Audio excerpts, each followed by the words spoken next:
Coincidence or miracle number 3. Okay, so today I was thinking about Katt Williams. Yo! And it's so crazy that, he's one of these people that I had such an amazing time with. And, now I seen him just blown all the way the heck up. You know what I mean? And he's such an incredible force on the planet. Bottom line. So let me tell you how it happened. So a friend of mine, Angel, she does squeaky clean comedy at this restaurant down in Inglewood, Los Angeles, California, called SteppinUp. And what it is that she organizes all the comedians at this place to keep, to keep the business going. And so the thing about it is you have to sign up for a month. So that means you have to go up 3 to 4 times. You have to commit to that. So that way she has her schedule full.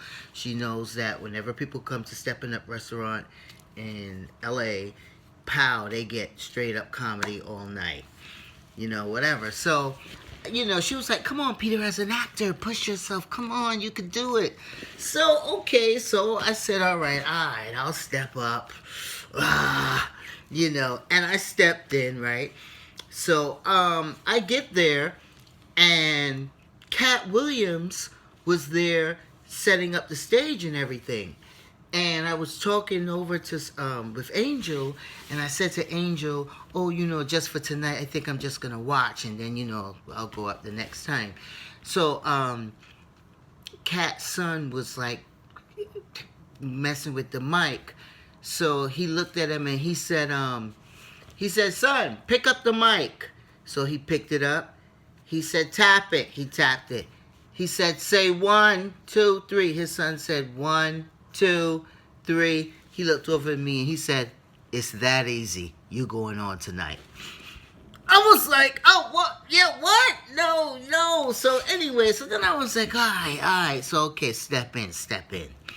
So, the night is started.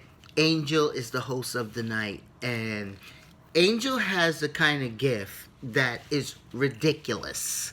Okay? First of all, she really is a very beautiful black woman. She has everything naturally without all the shots and all that. Bottom line. And she can just stand at the mic like this. And you will be hollering, laughing in 2 seconds. She is incredible. So, and the people, she's the host. So the people are accustomed to, Angel. So she opens the show, and the show is going on, and she introduced everybody and said, when she got Peter from New York, and I remember that my theme, I was like, yo, LA people like New York stories. So stay on the New York stories. So finally, boom, I get up there, pow. The audience is not paying attention to me at all. First of all, the food in there is good. So folks was chowing down. So while I'm trying to get it going, I'm looking at them. They eating. They are not paying attention to me. Now, straight in front of me in the center, I got these I think it was 2 or 3 black guys, sitting there with their arms crossed man, nigga, get off the stage. What? Go. Nah. Where's Angel? They did not want me there, so they was making it known. Anyway, so I'm going along, going through my material in my head and whatever. And then finally my material that I wanted to do for the night had run out. So I was like, okay. Right? So I looked over at Katt on the side. I'm like, I looked over at him come on, I'm finished, whatever. He kind of ignored me and was sitting at the table with the other comedians talking, hey, y'all, whatever. So I'm looking at him come get me, He looked back up at me, went back to the table talking. So now I'm out there really drowning, Okay, the guys are like, oh man, get this guy off the stage, whatever, whatever. So finally, Katt comes on, and he makes a joke of it, like imitating me, calling him on, and all that, and the audience loved that. So worked it all in the show. It's all good. So then, at the end of the show, the comedians sit by the door. We all sit there. And the way that Katt was dealing with me is just what I want to bring up right now. Like, really, right now, I kind of feel like I shouldn't even really be sitting at this table here with these comedians. Because you ain't really, that was whack. And, you done that. I'm going to talk to Angel. I'm not going back on. Nah. Because that was like, no, it wasn't good. You know what I mean? I'm honest. So I'm like, that was not real. So I'm sitting there, but I could feel Katt sitting next to me like, hold it down, Pete. Hold it down. I'm like, ugh. So I'm sitting there at the table, and all the people are leaving the restaurant, and they give tips in the jar while we're sitting there. So one person passed by and said, oh, the monkey joke, that was too funny. Katt was like, see? I was like, oh, no, but come on, what about the rest of it? Anyways, so I got through it. I'm on my way out. The guys that was laughing at me looked like they wanted to throw their chicken at me was by the door cracking up like, yo, this nigga was whack, and, stirring up people and whatever. I come outside in the front area where the parking lot was and everything. They're out there laughing when I come out. Katt said, see, but Peter, you have to realize this is comedy. That's what it's all about. That's what it's all about right there. That's it. He was like, please, see you next week. What? So, oh, man. So, anyway, I go back the next week. Poosh! Knocked it out the box. It was like jet fuel. I don't know. Because Angel was like, Peter, don't worry about it. You could do the same material. It'll be different people. Boom, boom. So I went back on, did the same material. Pow! They was laughing all the way through. I think Katt had to come pull me off and was like, all right, let me bring him off. Let me bring on the next person. So, I was like, I got through that. Whatever. So, bam. Third one. I get up there. I decide that I want to do new material now. Like, push myself. So, I'm like, pow, I'm going to push it. But it was okay. I did good. I didn't get booed off or nothing like that. It was an okay night. But I just was like, but it didn't really do it for me. Like, it didn't really, I couldn't really feel it, what I was saying. And you know what was missing? Peter. What's really going on with Peter? And that's what the people relate to. So let me tell you what happened. I get home that night. I'm laying down in my bed. My head is going crazy trying to think of the lines that I want to do. And I want to do something so special. And I want to do, boom, boom. Maybe I was looking over some Martin Luther King speeches and I was trying to memorize it and I was going to try to make it funny. All this stuff I'm going on in my head. All of a sudden, I start hearing pop, pop, pop, pop, gunshots. Now, I'm like, okay, I grew up in East New York and we only had one big gang fight. That was the Tomahawks and the Sex Boys way back in the day. One time that, this is like, and it's right by my window. Then I hear the footsteps going by my window. Pop, pop, pop, pop. So I'm like, whoa. So now I'm laying down. So I said, oh, you know what? You need to lay back. Like, what the heck? Yo, so I laid back like, okay, wait a minute. You better take a chill. What the heck is going on? Then the gunshots went more and more. The footsteps now was on the patio. And in the front room.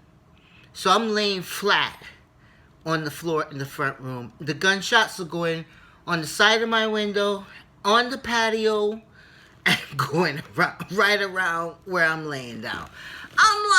So I'm laying there, and then, bam! My door comes busting open. It's my roommate with this big giant gun in his hand. He was like, "Yo, Pete, you okay?"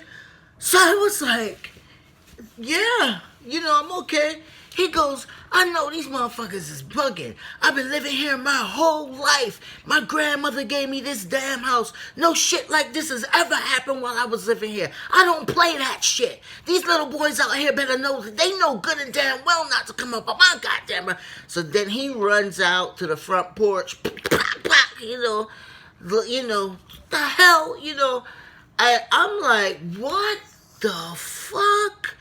So then he's like, "Yo, Pete, listen, don't worry about shit, alright? Because these niggas know I don't play that shit. I've been living here. My grandmother had this house. I don't understand what's happening here. But anyway, I'm getting ready to leave for work. You have any problems or whatever, just give me a call. I'll be right back." So I'm like, okay, is this really happening now? Is this really, really happening?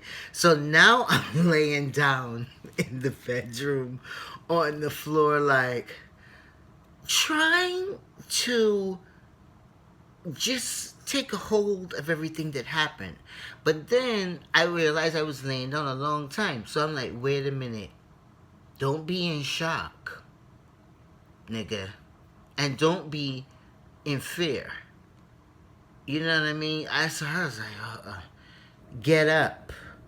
So I got up. Because I think in the back of my head, I didn't want to get up and them see my shadow in the window. So I think that's why I was laying down so long. I was like, oh no. I was like, break this fear. So I got myself together, shook myself off. I opened the backyard door, and I walked into this guy's, my friend's backyard, who I was renting from. And in the back of the yard was a canopy, and the canopy was covered in little tangerines and olives. And I noticed the corner of the garage was breaking down. And something was going up, breaking it down. And when I looked, it was sugar cane. I didn't even know sugar cane grew in Los Angeles. I'm like, what? So in any case, I was like, whoa, this yard is beautiful, and the smell. Because I got tangerines, olives, the sugar cane. So what I did, I said, you need to get your head right. So just, break any kind of fear, anything. So I sat down under the canopy, and I took my Bible, and I opened my Bible, and I put my hands on the Bible, and I just closed my eyes, and I started to pray. While my eyes were closed, I heard footsteps run up towards me. I half opened my eyes and look, and I could see the shadow of the boy standing there. So I'm like, are you really kidding me? I know I'm not seeing what I'm seeing. Really? Oh. So then he took off and he ran, and then he ran behind the garage and he ran off. I'm like, Peter, keep praying. Just whatever. Just keep praying. So I put my head back down, and I started praying. I was saying, just to keep my head clear and get my head straight.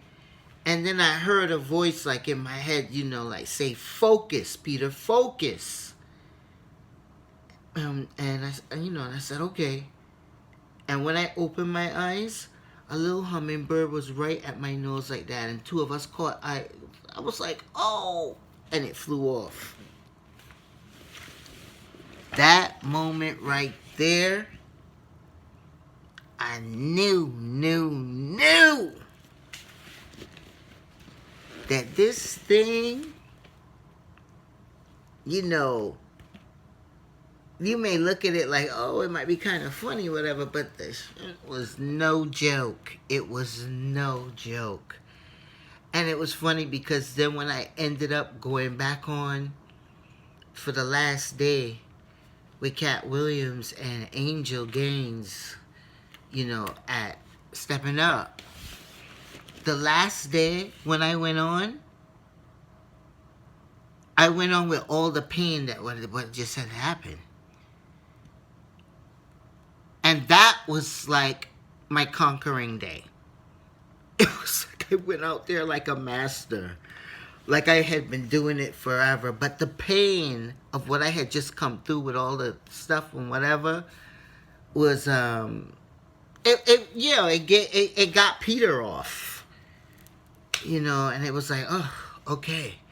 You know, and I think that's where the real work is. And that's how, well, with me on my journey, it's things like that kind of like always happens back and forth, you know what I mean?